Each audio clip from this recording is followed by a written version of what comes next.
What's up, everybody? Welcome back to Chats with the Freak. My name is Emmy, and this week I have a very cool episode for you guys, a little different than what I normally do.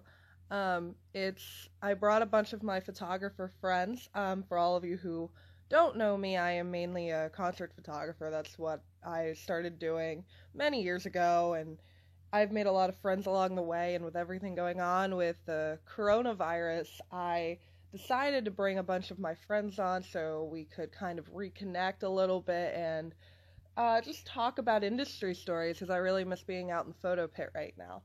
I also definitely forgot to introduce some of these lovely people when I was interviewing them. So I'm going to put little clips in here on the episodes that I didn't, or segments, I should say, that I forgot to have them introduce themselves. So this first segment is Bill. He is kind of a jack of all trades, and he mainly does Build the Scene, which is a website based out of Pittsburgh, PA. He also does band photography. He also does web design and a bunch of different stuff. So, yeah, listen in on this little chat with Bill, and I will be back shortly to introduce the next segment. So how you doing tonight, man? I'm okay. It's been a long 6 weeks. Feel that. Definitely feel that. Everything going on in the world right now, it's definitely affecting the music industry in the worst way possible. And everybody, but definitely hitting hard, especially in the industry. I was just starting to do the photography thing. I mean, I have done it, but I was just starting to do it as a freelancer before I was just going and taking pictures on my own. Right. Yeah, this is like the first little part of my my recordings for the podcast I'm putting together with all the different photographers and everybody else that works in the industry, because I have some stage hands and stuff that want to come on and talk, which is really cool. And you kind of do everything. Yep. So I was attempting to write notes for this, and I got like 2 lines in, and I'm like, I'm just gonna let him talk and talk to you about like exactly what you do, because obviously I know you mainly from Build the Scene, which is in Pittsburgh, and through First Angel Media. Mm-hmm. As you informed me, you do a lot more than that. Yeah. Do you want me to talk about that now, or do you want to? Yeah. Tell me a little bit about, like, I know what Build the Scene is, but like, what do you, for people that are listening that don't know what Build the Scene is, can you explain what that is? So it actually started out. You want me to go all the way back to the beginning? Yeah, that's fine. As far back as you want to go, bro. I'm cool with that. Okay. So 1996. Oof. I was learning how to design a website for a class, and it was really boring. It was like the code was already there, and it said insert name here, insert major here. And I decided that I wanted to learn how to actually do websites. And I started researching, and I came across the band website that wasn't completed. And I'm actually new to the people in the band. So as I was teaching myself how to do this, I designed a mock-up of what I thought their website should look like. That band was called Hybrid. And the two people that they're in different bands now, but I'm sure you've heard of them. After the Fall. And A Common Crown. Yeah. And then the other person is in the band Sour Mash. Okay. So that's where it all started. I was teaching myself how to design websites, and when I showed them the mock-up, I ended up doing their website. And then Steve, who's the bass player in After the Fall and A Common Crown, his brother was in another band called Sundog, and I ended up doing their site. And then Sundog broke up, and I ended up doing the bass player from that band joined another band and ended up doing that website. So it all started from website design, which I still do. Right. And then in 2004, I started a website called AK Music Scene. The AK stands for Ali Kiski, which is the valley I live in. And Utah from the Grassroots Show on 97.7 FM. Okay. He actually helped me pick the name and paid for the domain for the first year. That's awesome. So the first official website I had was AK Music Scene in 2004. And then someone from Texas had gotten in touch with me. They were running a website called Bands Thriving on Fans.net. And she had a son who was 14 that was running an unsigned streaming radio station. And he got a virus, and he sent me a message, and he's like, look, I need to shut my computer down, but I have like 500 people listening, and I don't want to lose my listeners. And that was September 14th, 2004. And I called Brian Schaefer from the band Cage, who was that third band I mentioned in the history there. And he showed up with the microphone, and that ended up being the first Pennsylvania Rock Show. And I am now on episode 512. Oh, wow. So really, it dates back to 1996 and everything just kind of happened on accident. Including the photography that I do, the websites, I was just looking to make my assignment look better. And now I do it as a freelancer. So then AK Music Scene and PA Rock Show were going for a while. And then I decided to create, I'm trying to think what all domains I have now. I also have podcastyourscene.com, which your show is on.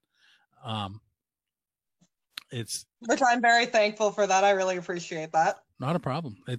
There's probably, I haven't counted recently, probably close to 20 different podcasts or video blogs listed there that are all dealing with unsigned music.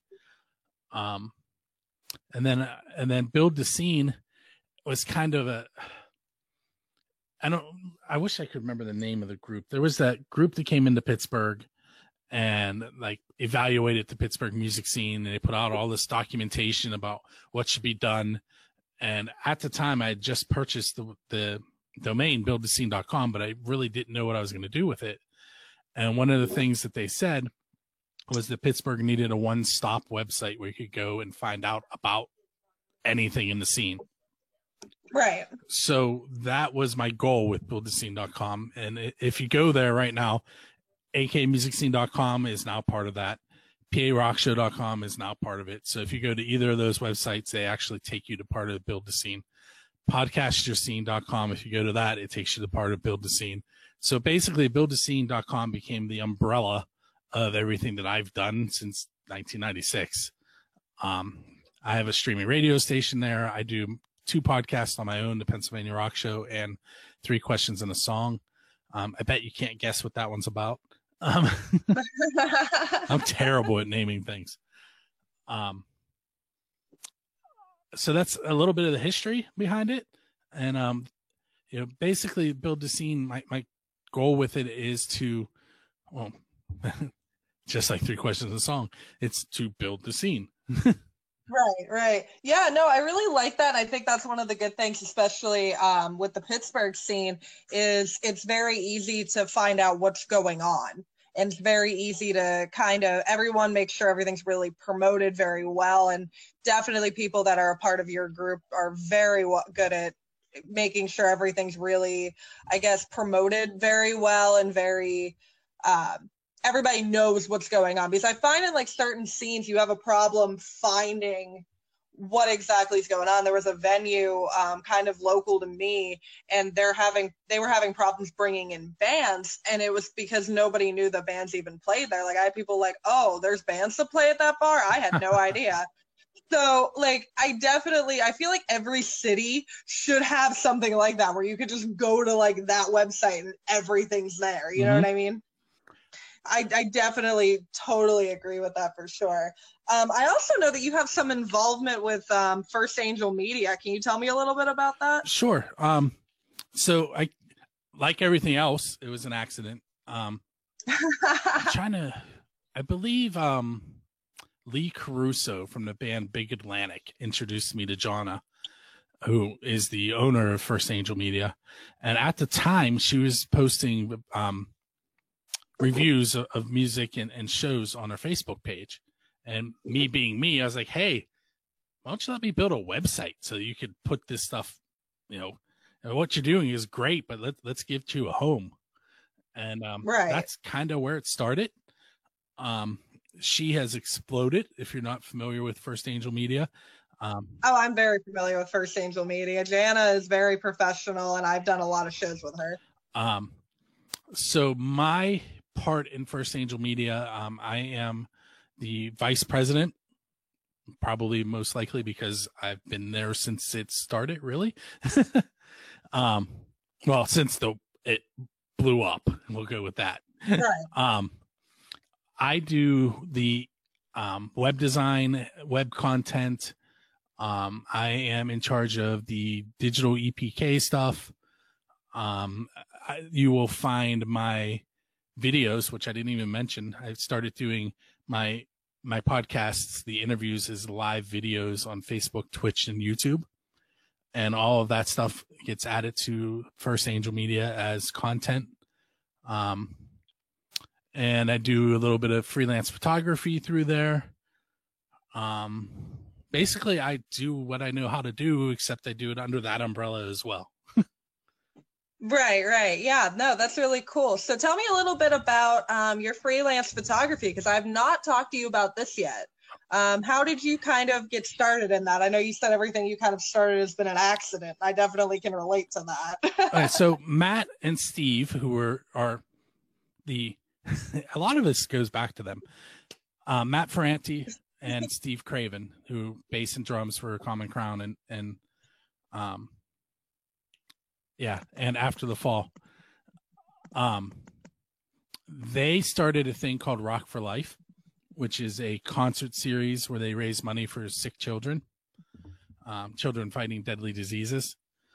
And I was there and I realized that nobody was taking pictures. So I started taking pictures, and I have a weird noise. Can you hear me? Yeah. So I started taking pictures, and I didn't really know what I was doing. I had an old Sony Mavica camera that I started with that wrote the pictures directly to a mini CD. Then I got a Fuji Films camera, and I took 20 years worth of photos there with no direction from anyone. It was just me taking pictures, and whatever ended up on my memory card or mini disc, I put out because I didn't know. And then more photographers started showing up, and I started taking less pictures because they were clearly way better than I was. And then Raina Pelly, who is also part of First Angel Media, and Jonna and Dan GTX all start showing up at these shows and taking pictures, and they started giving me tips. And I started getting better with my Fuji Films camera, which, by the way, is nowhere near as good as my Canon. And then one day, Raina said to me, hey, do you want me to bring my backup camera for you to see what you can do with a good camera? So that was last summer. And I took, probably 1,000 shots with that camera. And I posted them, and Jonna saw them. And about 2 weeks later, Jonna's Canon, it was on my front porch. And she said, hey, I sent you a gift. So, oh my God, that's great. So then I shot my first freelance show back in February. The band doesn't know it was my first one until they listen to this. But I do have 20 years of experience backing it. I just didn't have the right equipment. Yeah, equipment's definitely a big part of the game. I'm currently getting my own new setup. I'm a Nikon shooter. I don't have anything against Canon, but Nikon's just always been my home. So I'm getting a whole new setup for that, and I'm really excited to see how it changes, because that's definitely a big thing when you have the right equipment. I mean, having the right tools are part of it. I mean, you're not going to flip a burger with a knife. You know what I mean? Right. You definitely have to have the right equipment or it's not going to work. Raina shoots Nikon. So the first set of really good pictures I took were Nikon. And then Jonna sent me a Canon EOS 7D. So it's a little older, but I like what I'm getting from it. Yeah, that's awesome. And that's the big part of it too, is making sure that you like the products that you're coming out with, or the what the end product is, I guess. If you're happy with it, everybody else will be. You know what I mean? If you're satisfied with the stuff that you're putting out there, it definitely shows in your work. And I totally agree with that. The main way I've been gauging it since I started with the Canon is I'm noticing that more of my stuff is becoming profile pictures than it used to, which means the people that I'm taking photos of are liking them. That's always such a reassuring feeling too, when you're like scrolling through Facebook and you see like whoever like updated their profile picture. It's like, hey, I took that. That's awesome. And the band that I took the photos of in February, the lead singer's photo is still one of the pictures that I took. So we're 2 months and he hasn't changed it yet. Yeah. That's always such a reassuring feeling. It's like, or you get reposted on like Instagram or something. You see like whoever tagged you. It's like, yes, I've made it. This is awesome. You know, it doesn't matter like what level the band is. It's always so incredible just to see that. It's like, yes, you guys liked my work. This is awesome. And what it does, I was actually talking to Jonna the other day, and I was like, look, we need to come up with a package for when this is over. I said, because I can show up somewhere and I can interview them. I can live stream them.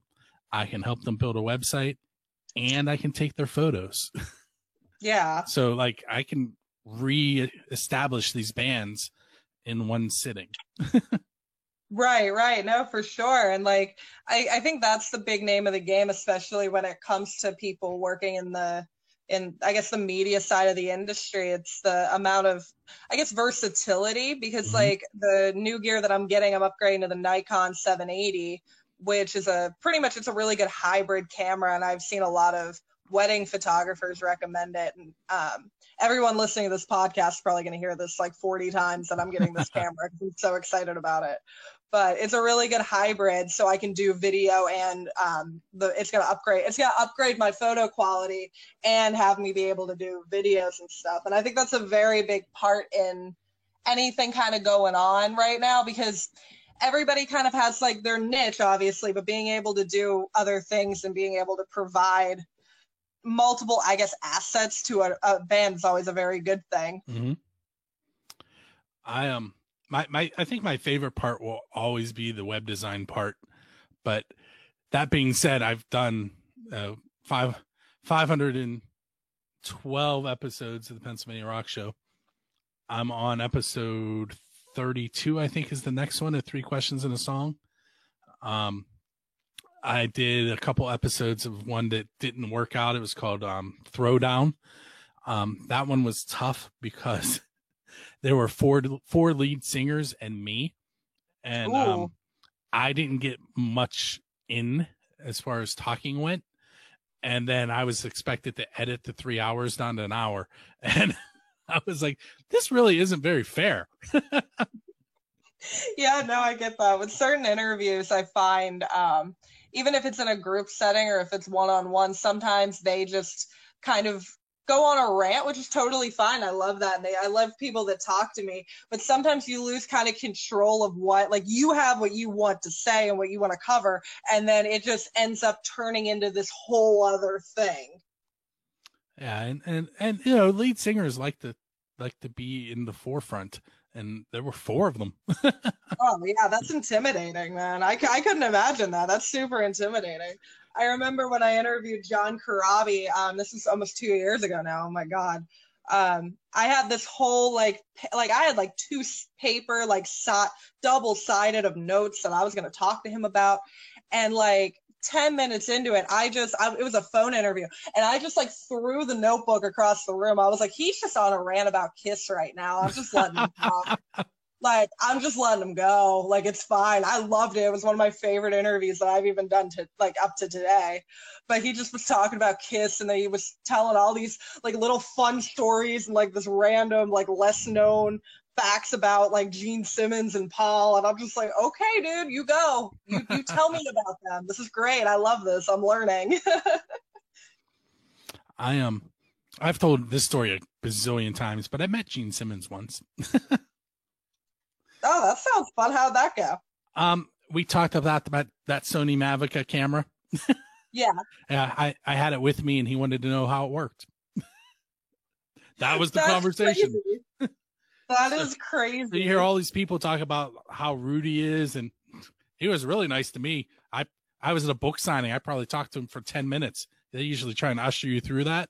He wanted to know how the camera worked. That is fantastic. Oh my God. Yeah, I met Paul a couple of years ago. That's the only member of Kiss that I've met. And Paul was such a sweetheart to me. And I've heard really like horror stories about that man. And he was so nice to me. He talked to me for like 10 minutes. And it was at a book signing, and they were trying to like rush me. And he's like, I'm talking to the young lady, guys. I'm like, oh, okay. Yeah, that's awesome. I love hearing like people be like, "Oh, this is a bad story. I've heard about this. Like this person has a bad reputation, but like this is a good story about him." I think Sebastian Bach gets some kind of a bad rap too, to a degree. And I met him last September when I was in Cleveland, and he was so sweet to me. I don't know. I think people just catch people on the wrong day sometimes. Yeah, I haven't met him. I went down a rabbit hole on YouTube the other day and watched a bunch of interviews that he did. I do that often, where I start off with an unsigned band and somehow I end up with like Motley Crue videos or the Foo Fighters, or it's weird how you can get from one place to another on YouTube. Oh, for sure, for sure. I ended up on an 80s hair metal rabbit hole the other day, and I was just like, I looked down at the like what time it was. I was like, oh, I've been watching Bullet Boys interviews for like the last hour. This is fine. Somehow the other day I ended up on the last episode of Sixth Sense, which is Nikki Sixx's show. Right. And he was interviewing Slash. It was awesome. Yeah. I loved his radio show, and I was so sad when it ended. I enjoyed that very much. That was one of the reasons that I wanted to get into doing podcasting, was actually because of Nikki and the Sixth Sense, because I grew up listening to that, and it was so cool to kind of have that, like, it wasn't a weird thing anymore, you know? It was like, oh, he's cool and he's doing a podcast. I want to do that, you know? That's my new thing for probably the last 6 months. Every so often I tag the Foo Fighters and invite Dave Grohl to come onto my show. So far I've gotten no response. That's what I do with Jerry Cantrell of Alice in Chains, and I don't think I'm ever going to get a response from that. But you know what? Weird things have happened to me for sure.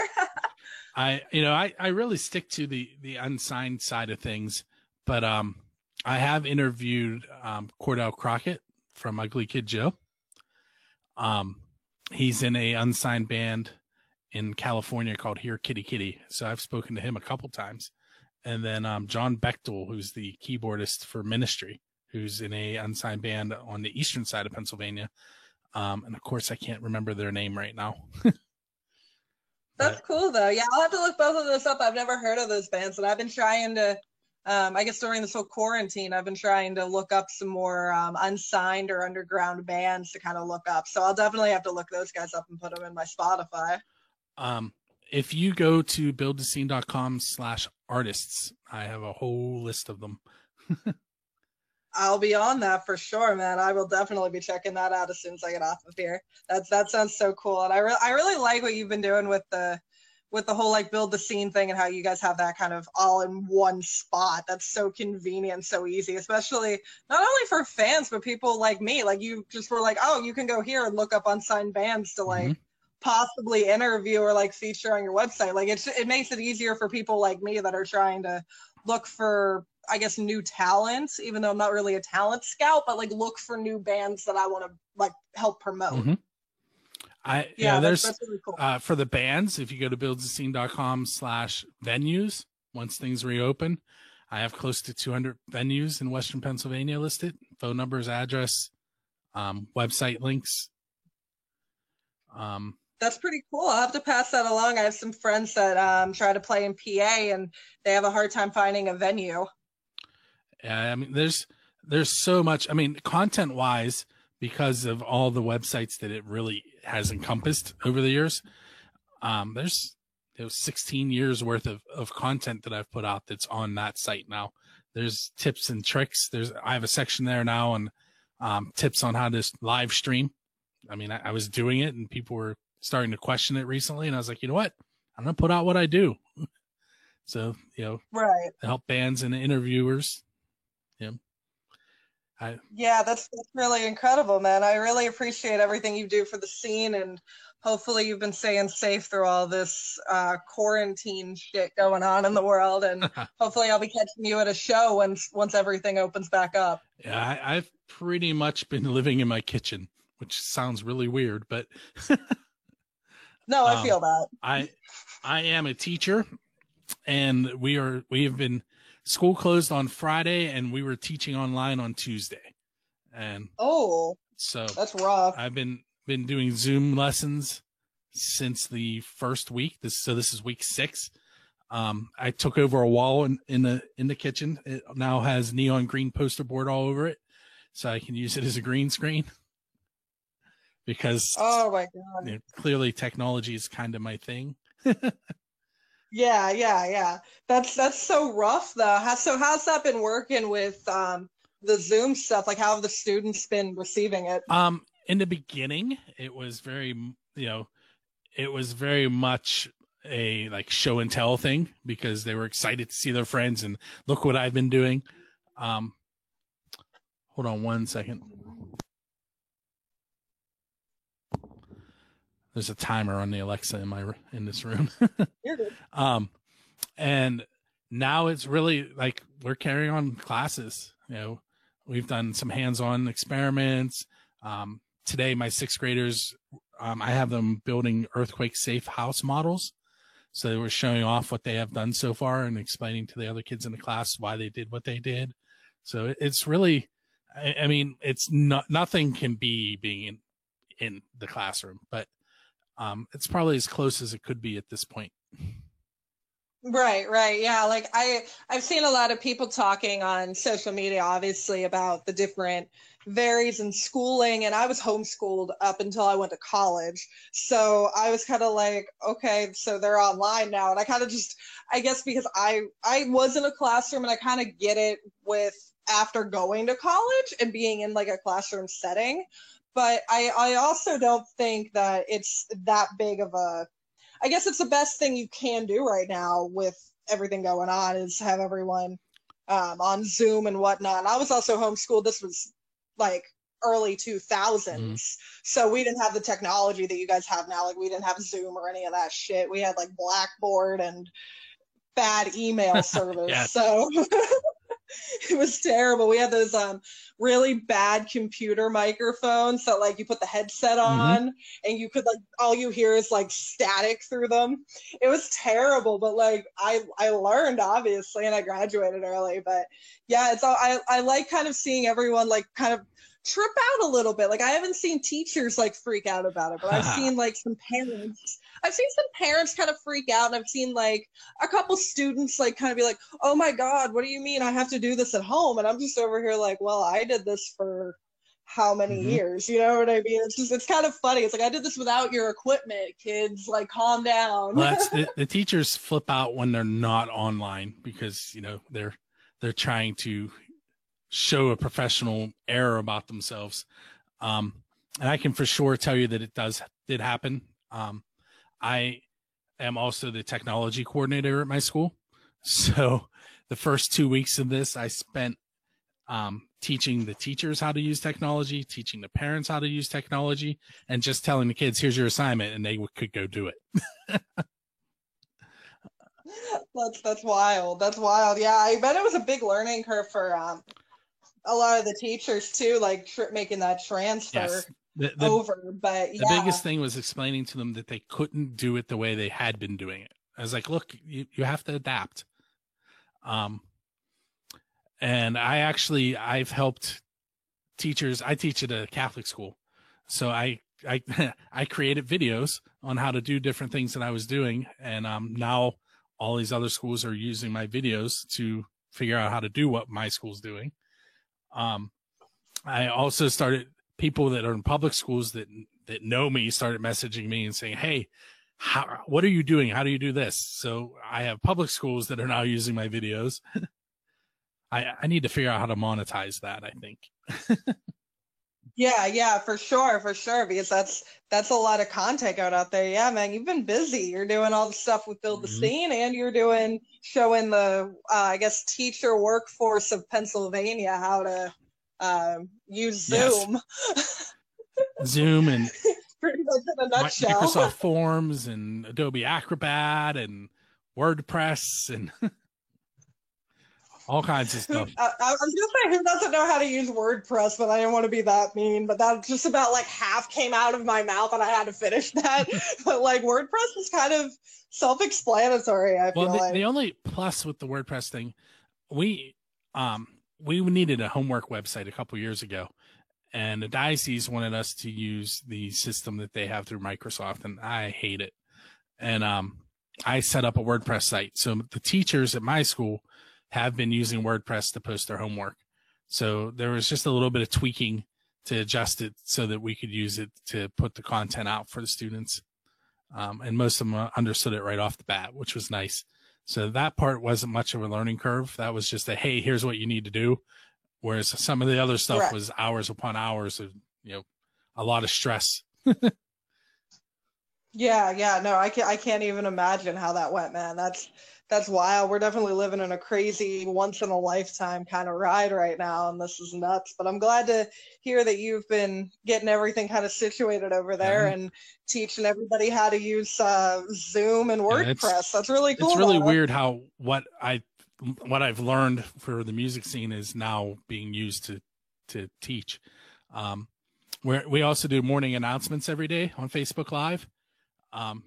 So we use the exact the music teacher and I are alternating days. So I taught him how to use OBS, which is broadcasting software. And he does it on one day and I do it on the next day. And my kids make cameos in those because I'm not Catholic and someone has to do the prayers. Yeah. No, there's nothing definitely wrong with that, man. That's cool though that you guys have been working that out and trying to keep everything kind of as normal as possible. Yeah, today it took 3 tries. Oh, that's not fun. I know what I did wrong now, but at 8:30 in the morning when I was up until 3 o'clock in the morning, it didn't make sense to me why it wasn't working. You keep pressing the same button and it's just like, why isn't this working? This should be working. Well, what happened was I put a MP4 video in the background. I have a green screen behind me and I forgot to mute the video. So the video was louder than my mic input. So all they could hear was Niagara Falls and they couldn't hear me. Yeah. So. Yeah. Oh gosh. Yeah. That's an easy mistake, especially when you're tired and just kind of like, oh yeah, like I just need more caffeine and I'll be okay. Caffeine was something I'd given up, but I've started drinking it again during this. I told myself, because I'm a cook, that's my day job, outside of doing like all the photography and stuff like that. And I told myself when my restaurant, like we got laid off, I was like, I'm not going to drink any caffeine through the quarantine. I need to go on a caffeine detox and just deal with it. And that lasted like a day and a half. And then I was like, I can't do this anymore. I need my coffee. I made it up almost 4 years where like I may have had a couple sips a year. And I'm sure I'm going to do it again, but desperate times, desperate measures.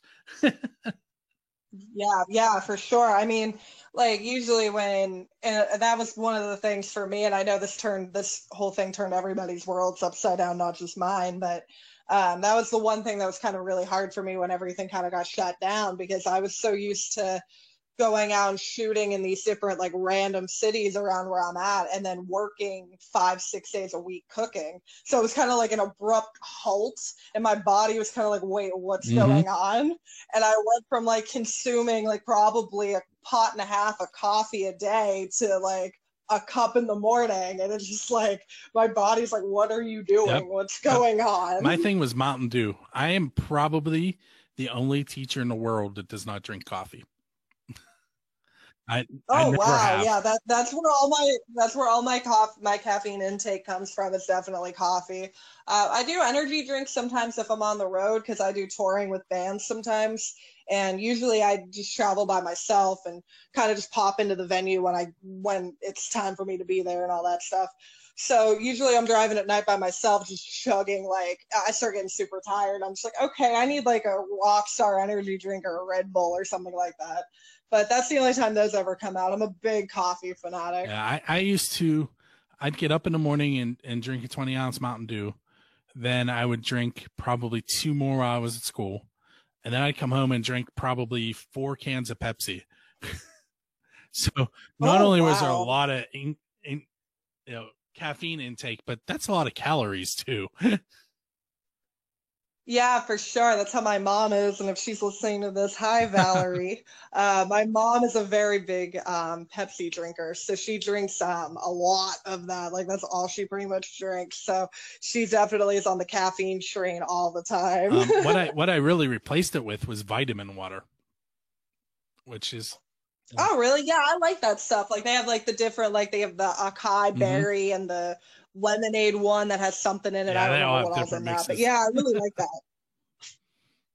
Yeah, yeah, I really like the lemonade one, the acai berry. Those are like probably my favorite. I tried to switch to those from Gatorade when I was on the road because I felt myself starting to gain some weight by drinking Gatorade.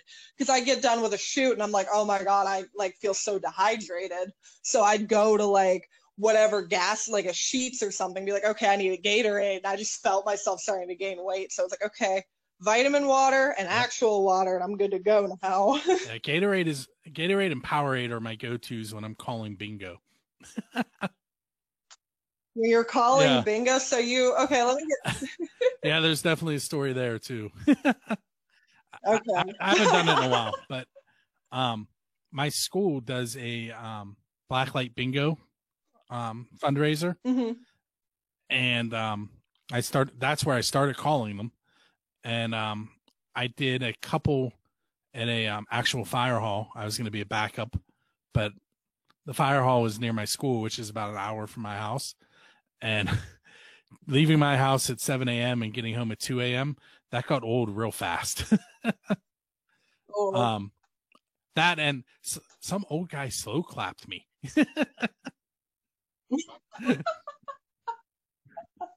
Those old guys could be Yeah. freaking vicious, man. I That's mean, don't get me wild. wrong. I made the same mistake like 3 times in an hour, but it wasn't a big mistake. Those people take their Oh, I bingo know. very seriously. Super seriously. It's Some of the crazy. bingo workers came up to me. They're like, "You were so calm when they were doing that." I was like, "Look, I'm a teacher. People hate me all the time." You're like, I'm used to it. I work in the Yeah, music industry yeah. and I'm a teacher. Everybody hates me. It's fine. I'm used to stressful situations. But yeah. So, Oh my and gosh. I did one other bingo, but I'll tell you that one when we're not on the air. Okay, okay, that sounds great. That's really funny though. Oh my gosh. Well, that's so great, man. Thank you so much for coming on and talking with me tonight. I really appreciate it, and I hope you're staying safe through all this nonsense and not pulling your hair out dealing with Zoom. There's no hair left to pull out. This next segment is going to feature four of my really good friends when it comes to the media side and the photo side. And you'll be able to hear some of our fun stories throughout this. So, the first person I'm going to introduce is Adam Sweet of A Sweet View Photography, Christian West of West Photo and Video, George Archibald, who is a photographer and reviewer and interviewer, who works for a couple different publications. And then Frank Piercy, he is out of Connecticut, and he is a photographer, and he's one of the people who's actually shot me a couple times for some promotional stuff for this podcast. So I hope you guys enjoy our little chat and kind of reminiscing of some fun stories that have happened. Hey, of course you're the... Always prepared. Can you hear me all right? Huh? You can hear me all right, I assume? Yeah, you're good. Okay. Trying to see who all else. I know George is coming, Frank's coming, and Christian. Serena just rescheduled for later. Oh, who was that? Oh, George is here. Okay, cool. It's a party now. Yeah, what's up? What's up, Looks George? good, man. What's up, Adam? How you been, man? I've been all right, buddy. This was a really cool idea. I gotta give Adam props for this. This was like, he like inspired this episode, so. Nah, it's just everybody hanging out. That's awesome. Yeah. Yeah. Trying to see. I think we're just waiting on two more. Oh, shit. You all right? Yeah, I've just been laying around all damn day. I just stretched. Smoked half a J before I fucking got on here. I'm just like, all right, time to kick back. I may or may not be smoking right now, but it's fine. Yeah, so what? That's like what I do when I do my podcast. I just like sit here and smoke the whole time. It's fine. Yeah, that's all right. Okay, cool. Christian's here, so we're just waiting on Frank, I think. What's up? Can you guys hear me? Oh, yeah. Yeah. Awesome. Cool.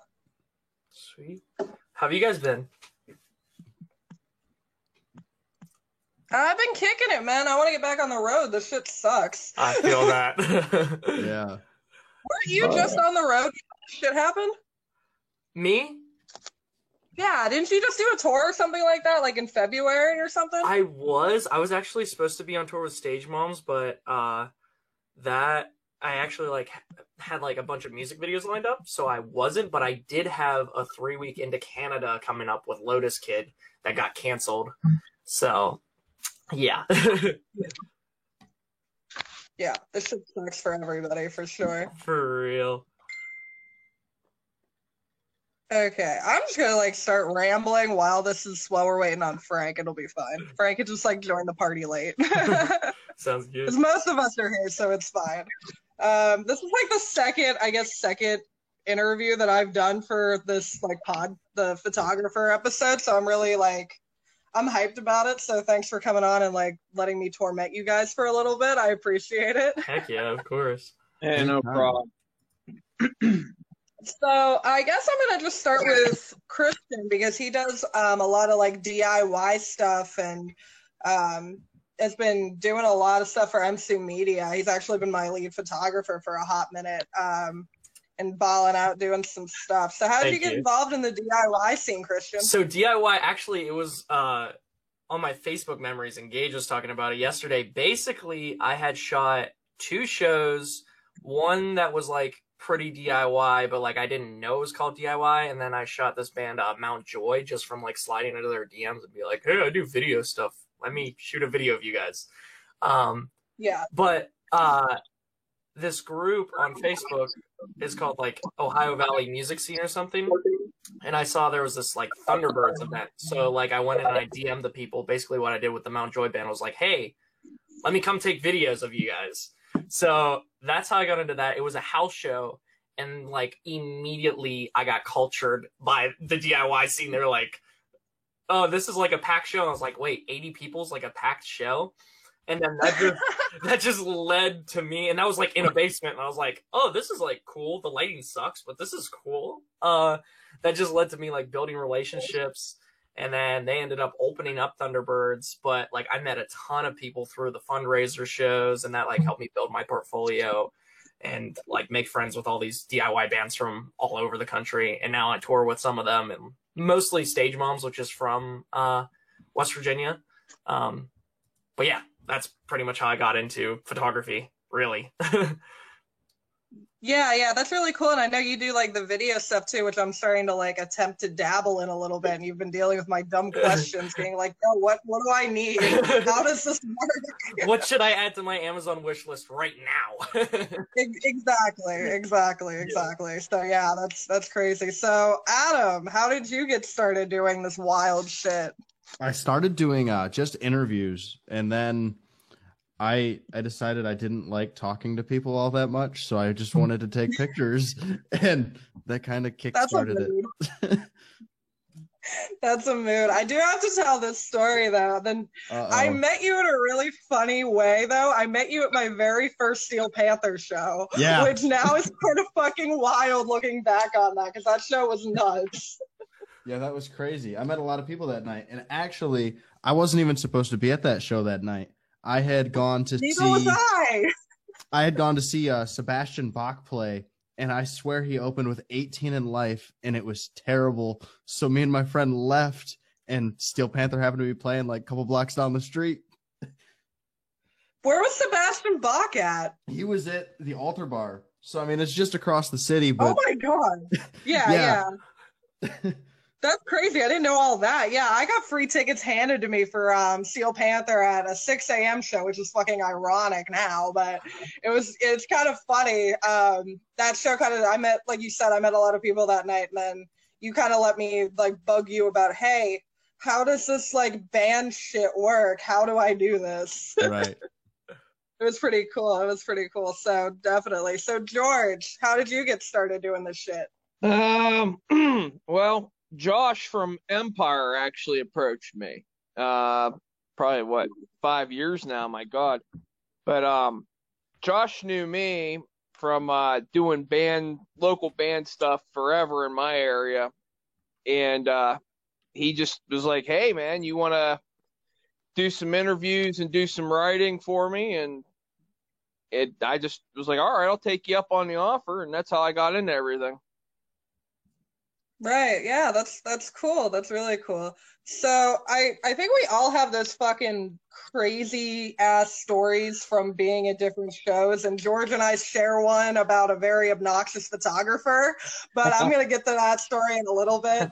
So I guess like this is like a group question. What's the craziest like thing that's happened to you like at a show that you've been shooting? Ooh. Mine's like not really like a pit story, but it happened when I was up this band Atlantic Wasteland that I shoot like a decent amount for was opening for Mayday Parade, and like I was on the stage like shooting some video stuff for them, and then like Austinet, they have two lead singers, Sam and Austinet. I think I figured this out.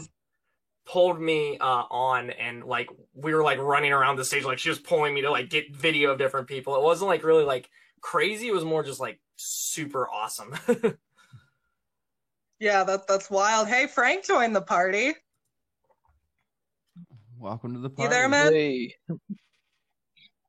I'm not sure if I'm here or not. There we go. Okay, cool. We can hear him.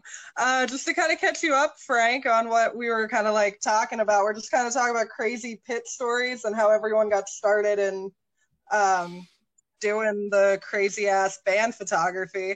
I do have to tell this story now that Frank's in here, though. He, him and I did a dock and shoot when I was up in Poughkeepsie, New York, shooting John 5, and that was pretty humorous because that's still an ongoing joke with Steel Panther. Hey, yeah, humorous. You're just laughing because you got to see me get hit in the head with a flash. Oh my God, yeah, that was crazy. So I guess we'll just pick up with Frank on how did you get started doing band photography, bro? It was just a natural progression. I've been shooting on and off for the last 30 odd years, and over the last 12, 13, well, no, probably the last 13, 14 years, I've gotten back into doing the photography, and it just seemed natural. I mean, I went to enough shows before then, and I figured, hell, may as well get my camera in with me to do it. Right. Yeah, no, I definitely feel that. So I guess getting back to my question that we were talking about when Frank kind of popped in on the craziest thing that's happened to you at a show. I guess we'll start that back with Adam. Oh, what's the craziest man. shit that you've had happen to you at a show? I think I know what story you're gonna tell. Do you? Because I don't. You don't? I thought you were gonna tell that story about the time you fell off the stage and broke your camera. No, that's not even. I wouldn't even list that as the craziest thing that's happened.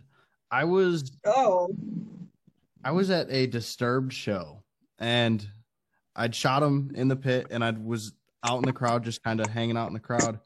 And next thing I knew, my leg was wet. I turned around, and this guy behind me was peeing on me. And I think that is the craziest thing that's ever happened to me at a concert, is I got peed on at a Disturbed show. That's fucking traumatizing. Yeah. Oh my god, I don't know if anybody can top that. George, do you want to try? Well, I don't know. I mean, I really don't have any kind of like crazy stuff. It's just more like I meet unusual characters when I go do this stuff. From drunk people that have never met me before, mistaking me for somebody they know and buy me beers, and you just kept handing them to me, and I'm like, I don't know you. Like, I feel bad. And they're like, no, take it. Yeah. Take it. You look like blah, blah, blah. And I'm like, all right. All right. This is happening now. Yeah. Oh, yeah. You're going to feed me beers? Okay, cool. That's funny. Yeah, I get weird, crazy people just walk up to me. I had one lady, I went up to Cleveland to go see my buddy in Slaughter to Prevail, and I was super sick for this show. I wasn't even shooting it. I was just there to try to interview him. And I had my phone and I had a backup battery in my pocket. So I kept pulling it out because they were latched to each other. And this lady thought I was security. Because she's like, you got two phones, or is that a walkie-talkie? What? I'm like, it's a battery. And she's like, well, somebody spilt their beer on the floor. I said, not my problem. She's like, well, aren't you going to go clean it up? I said, I don't fucking work here. I was like, I'm watching the show, you dumbass. Oh, my God. Aren't you going to go clean it up? That's so dumb. That's so dumb. I think one of the craziest things that's happened to me at a show, and George was there for this, there's this dude in Cleveland, and I'm not gonna call out by name. Anybody that shoots up there probably knows who I'm talking about. He don't give a shit. This dude is like your stereotypical creeper. Very like, just, he's an asshole. That's the easiest way for me to put it. So this has been like an ongoing thing. So like 2 years ago, I shot Everclear actually with Adam up at the House of Blues in Cleveland. And this guy comes up to me and is like trying to like kind of talk shit a little bit and try to like intimidate me. And he was trying to talk to me about my John 5 shirt. And I was like, oh yeah, you know, like I do work for him. One of my photos is in his last album, whatever. And this fucker dead ass looks at my camera and goes, oh, did you shoot it with that? Oh, you know, and he was like giving me shit about it. So about a year later, I'm shooting a Sprayly at the same venue, but my hair was red. The Everclear show, my hair was black, whatever. So I'm in the pit waiting for my friend to show up, and this guy will not leave me alone and will not stop talking to me. He, I guess, thought I was like a different person, and he's like badly hitting on me, trying to like use Titanic references. Like, it was terrible. And he's like, why do you keep checking your phone? And I was like, well, my wife's coming. And he's like, oh, like your friend wife? And I was like, no, like my wife. Shout out to Jenna for going along with that. But I was like, my wife is going to be here. Literally, as soon as I said that, she pops up at the end of the photo pit yelling for me. And I was like, oh, perfect timing. So like, he left me alone for the rest of the night. It was fine. Fast forward to the show with Steel Panther at the same venue that George was at. This guy would not leave me alone. He kept trying to talk to me, and then he's trying to talk to like my friends that were there. I went out to get my press pass at the box office, and he's trying to like use big dick energy with me, and I'm just like, buddy, you are a fucking creeper. Stop trying to talk to me. I don't like this. He is Fuck that guy. He is forever entitled FTG for fuck that guy. That's his name forever. That was absolutely terrible. And then in like the middle of the Stitched Up Heart was opening for that show, and their bassist came over to me like after the first song, was like, "Hey, do you want to come up here and take photos?" And I swear to God, that guy's head was gonna blow off. It was so funny. Oh yeah, he was super And jealous. it was such a douchebag. He was so mad. I'm like, bro, why are you like being salty right now? This is so stupid. Be happy you weren't up there. It was Alien Weaponry, Zach Wild, and the Black Dahlia murder, and he was up there.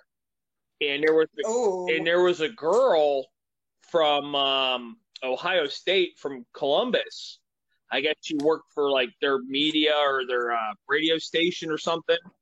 And they sent her up to cover the show. And she was like probably 19 years old, maybe 20 at the most, like real young. Mm-hmm. And he would not leave her alone. Ew. Yeah, just creeping on her the whole time. And I had to like be like, hey man, you might want to like leave that one alone. I mean, like, I kind of like mentioned the security, and security kind of like would stand in between him and her. Yeah, it was like really getting creepy.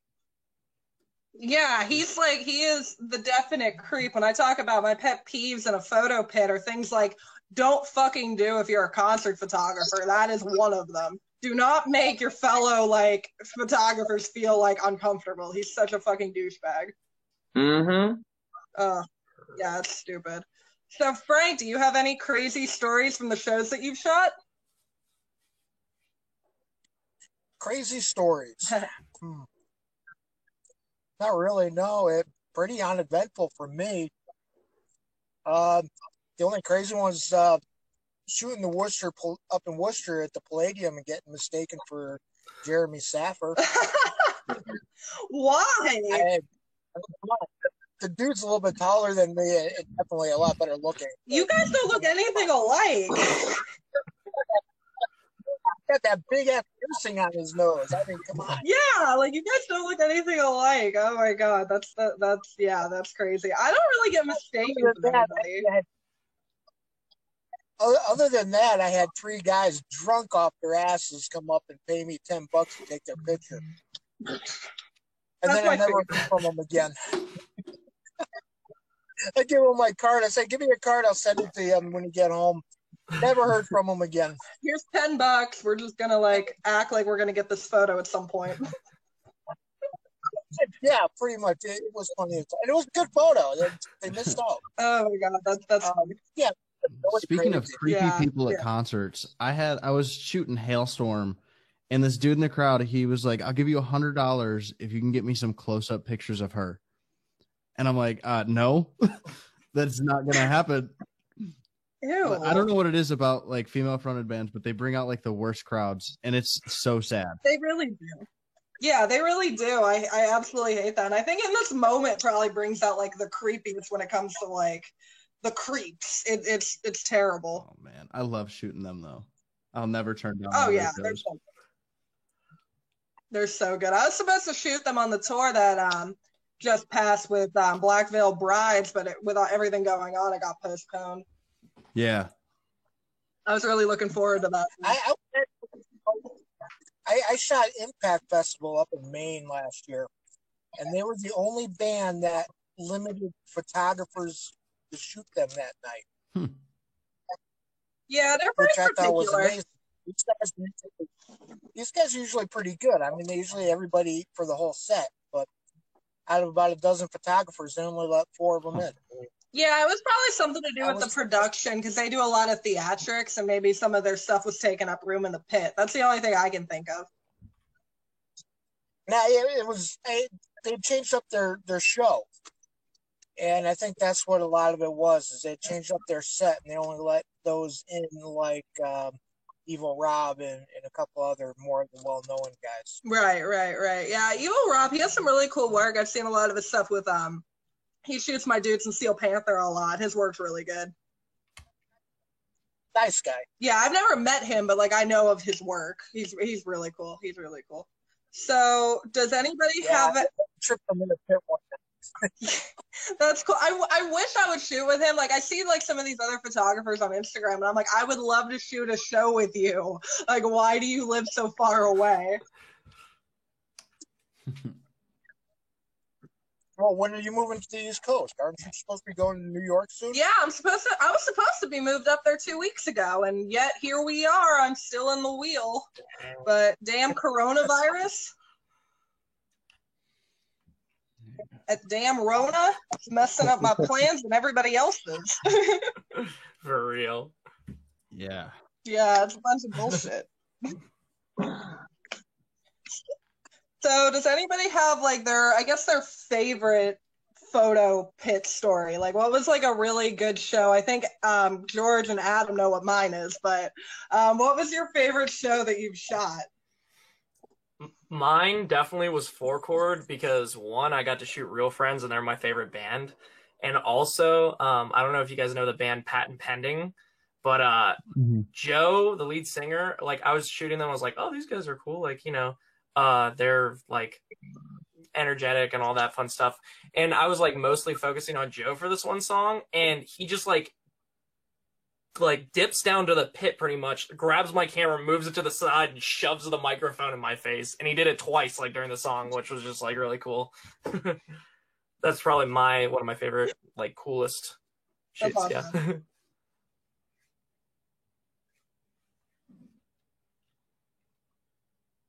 Adam, you want to go next? You buddy? know, I don't necessarily have a favorite concert moment, but a lot of my favorite moments involving the concert scene is being like at KeyBank Pavilion, sitting in the parking lot with George and like Gavin, just BSing, talking in between sets, between we're shooting, and just getting to hang out with the photographers. That's like family to me. Yeah, it's always.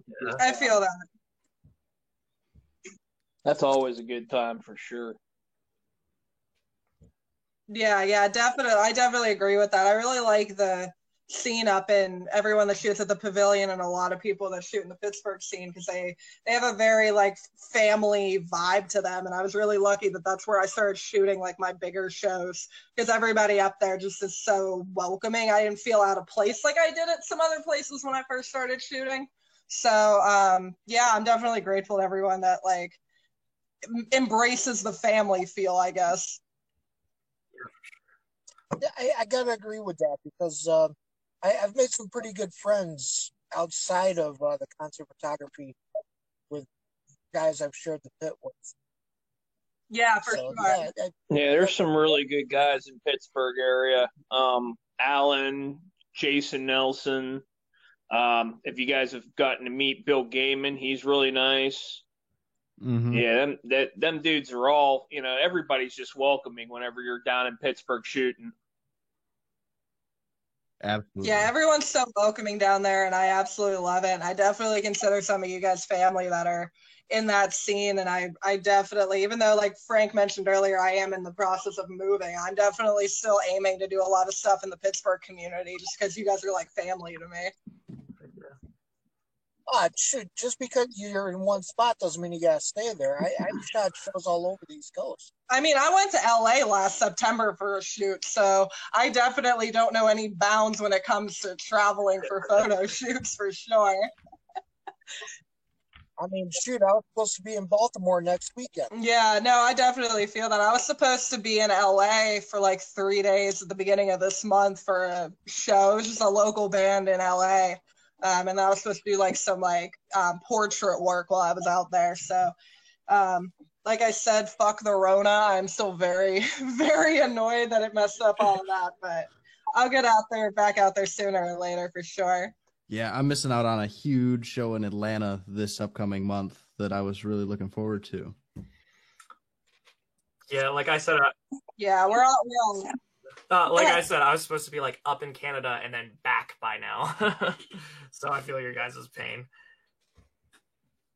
Yeah, this stuff definitely sucks sitting at home. Like, it all of a sudden stop when everything got shut down in Ohio, and Ohio was like one of the first states to kind of like put everything on like lockdown and shut all the bars down. I was sitting at a bar with like Bisto Blanco, like, oh, I guess I'm going home now. This sucks. Yeah. Oh my God, I was supposed to shoot them at a place week and a half after that. It's like, Yeah. Where were you supposed to shoot them, Frank? I was going to shoot them in Baltimore at the Ballroom Blitz thing. Oh, okay. I keep forgetting they were supposed to play that. Yeah, and they're on my bucket list, not just to shoot, but to also see. I haven't seen them yet. Oh, they're so good. They're so good. I can't wait for you to see them eventually. I know they're very avidly trying to reschedule all their tour dates and stuff once they kind of get the go-ahead from all the venues to rebook.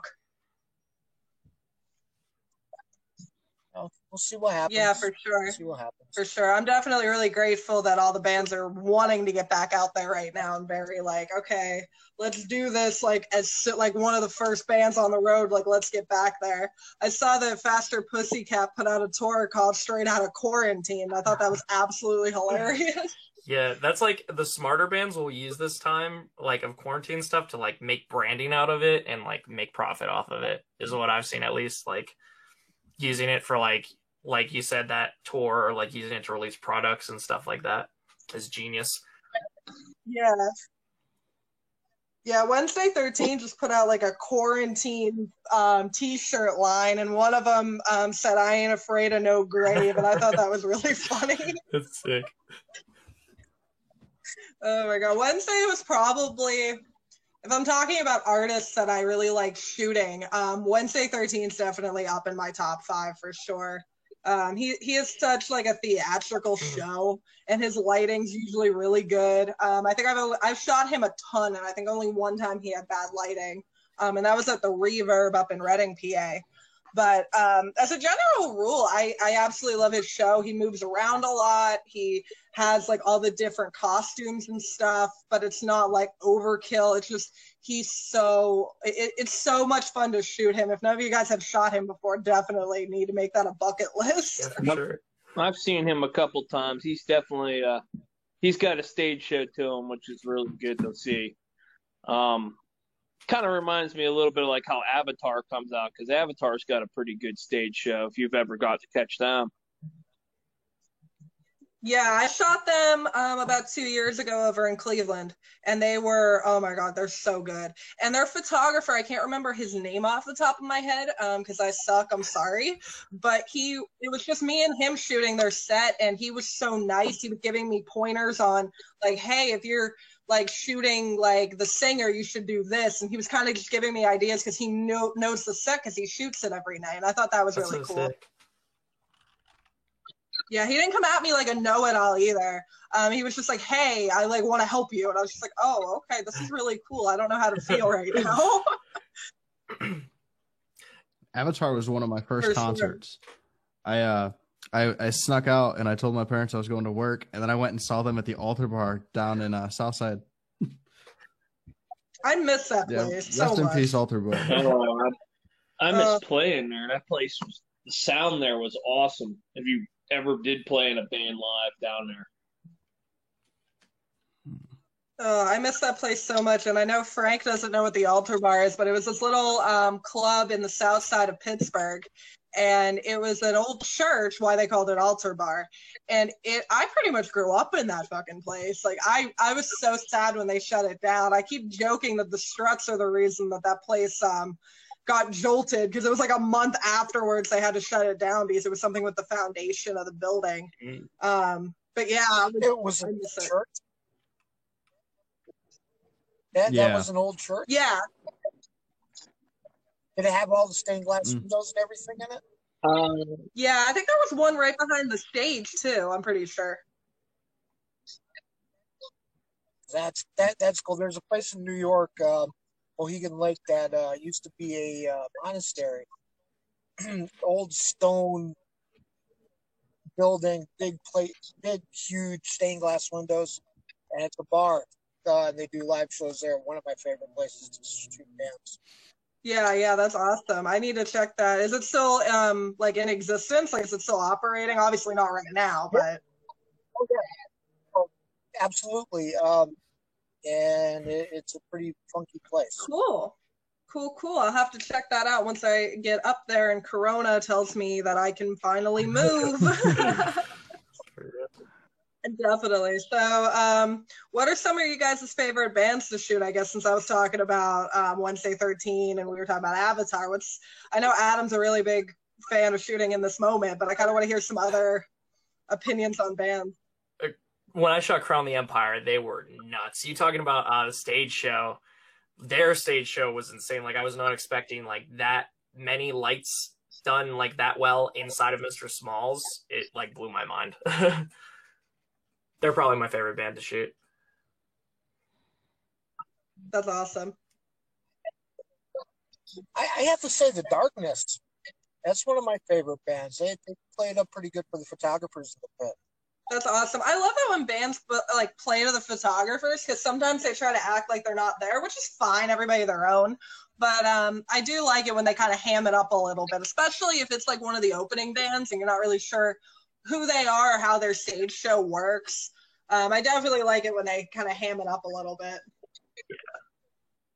Well, it's pretty cool too when they at the end of the third song, they're like, "Well, we got the photographers in the pit doing a great job. Give them a hand. Here's 2 more songs, guys." That's dope. Yeah, that's really cool. So end up shooting like, nice. Yeah, I know Shinedown usually makes a point to like talk to the photographers and all the security and stuff like that. I really enjoy shooting them because they definitely make us feel like we're acknowledged. Yeah, shaking everybody's hand in the photo pit. That's a really cool thing that they do every time. Yeah, it's really Yeah, I felt like an idiot. I felt like a big idiot that night I shot him. I'm paying attention to another guy in another part of the stage, and next thing I know, I got a roadie tapping me on the shoulder saying he wants to shake your hand. It's like, it's like, okay, this is happening now. I didn't know. I'm busy shooting. Yeah, sometimes that's what happened to me the first time I shot them. I was so like head into my camera, and I was like, wait, what the hell's going on? What is this? I don't know how to act. I think each time I've shot them at the pavilion, though, and I think Adam shot them both times with me when I've shot them outside. I've almost gotten heat stroke because they always come when it's so hot, and it's not even like the time of year. Because I think the first time I shot them was like late August, and then I shot them like 2 days before my birthday last year in the middle of July, and I swear I was gonna get heat stroke. Oh my god! Oh yeah. It's always like hot as hell up there. Oh, when they're there for some reason. Other nights it can be like cool and everything's fine, but it's so hot up there sometimes. Well, I think that's all I have for this episode, guys. Thank you for coming on, chatting with me for a little bit. I really appreciate it. That's really cool. Thank you for having us. Absolutely. Anytime. Awesome. Thanks for hopping on, guys. Alrighty. Take it easy. Bye. Thanks for tuning in on part 1 of the photographer episodes for Chats with the Freak. I will be posting part 2 this upcoming Friday, so please keep your eyes peeled for that. Thanks to everybody who participated, and this has been a really cool thing that I've been able to do.